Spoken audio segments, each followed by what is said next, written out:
at Burnaby, the feedback was to look at routing the pipeline through Burnaby Mountain, not through their streets and neighborhood. Our work on the mountain over the past few weeks has simply been a part of that study. We'll make every effort to leave the mountain as healthy as we found it. A little bit of testing was done by Kinder Morgan in preparation for an application for the possible pipeline project. Probably would have been little noticed by the nation had it not been for a rather extensive protest. We've been covering this story right from the outset. Paige McPherson is in Vancouver. Paige, from your perspective as you've been covering this story, how effective really have the protesters been? Well, I think that's a really good question now, Jerry, looking back. You know, how effective have they been in terms of influencing Kinder Morgan, in terms of influencing politicians, and really, I guess, the main decision makers as to whether or not this pipeline will go ahead?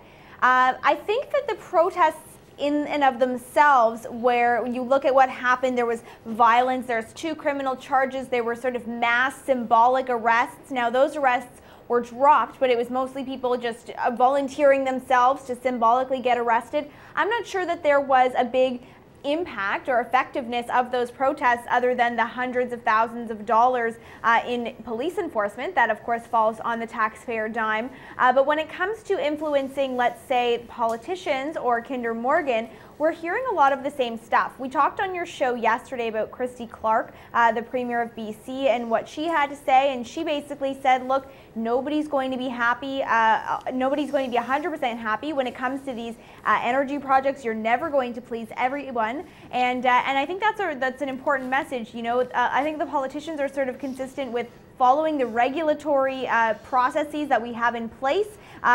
You know, protesters have your say, but ultimately the pipe will probably be put in the ground if it meets those standards that were outlined by the elected officials.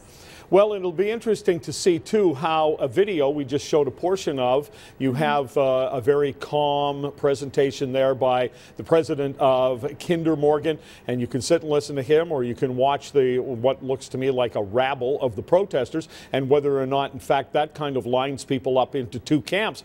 Kinder Morgan seeming to take a PR perspective through that video.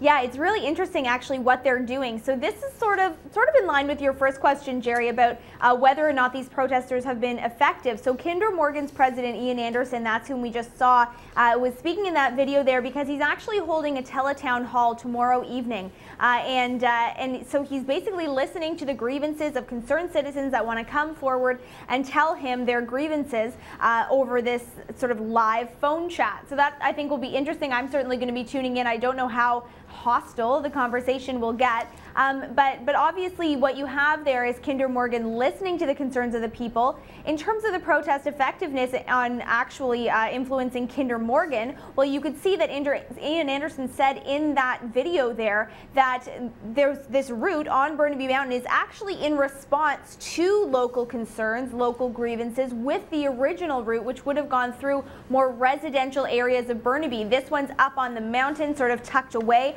That was actually responding to concerns. But the bottom line really is that these protesters, I don't think they're concerned about the process. I don't think they're concerned about where exactly it is. I think they're more so concerned about the fossil fuels industry in general, and that's certainly the impression that I got having spoken with a lot of them. I want to draw your attention, Jerry, to something that we did yesterday here in Vancouver. Alberta Premier Jim Prentice, obviously a really big stakeholder in this pipeline because it's his oil, his province's oil, that wants to get out to those eastern markets through this pipeline. He talked about, you know, something that a lot of the protesters had a grievance with, which is the National Energy Board process. So here's what he had to say about that. In today's world, there are concerned citizens that wish to be heard. And so, you know, we welcome that. This pipeline should be scrutinized in the same way that other nation-building projects or mega projects are scrutinized. And, we trust to the judgment of the National Energy Board to hear those citizens' concerns.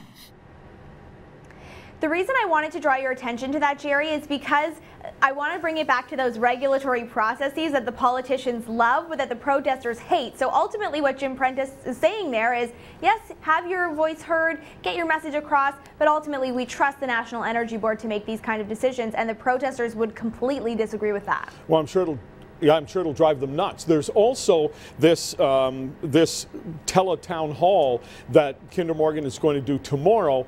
That will be a very controlled environment for the president. They can take a call from someone who's hostile, but at some point they can say, "Thank you very much, we understand your question," and then he can calmly answer the question. So he's not going to be in a situation he would be if he was standing out in public trying to answer questions.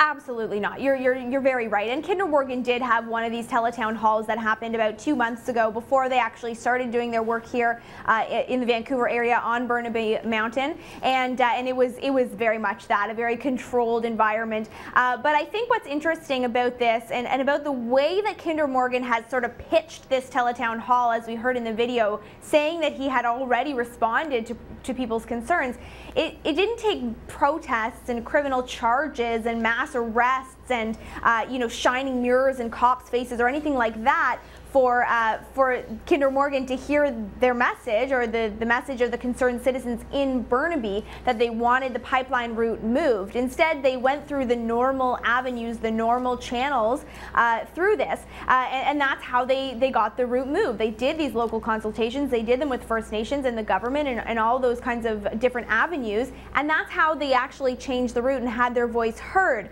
When it comes to these mass demonstrations, I think a really important takeaway that we have to ask ourselves, and maybe protesters have to ask themselves, is how effective is this versus just going through the proper avenues and channels that are already in place? Is it really going to make a bigger impact than doing that? Or is it mostly just a show to get your point across and get media attention and sort of get that kind of big showiness for the anti-fossil fuels lobby? Paige, thanks so much.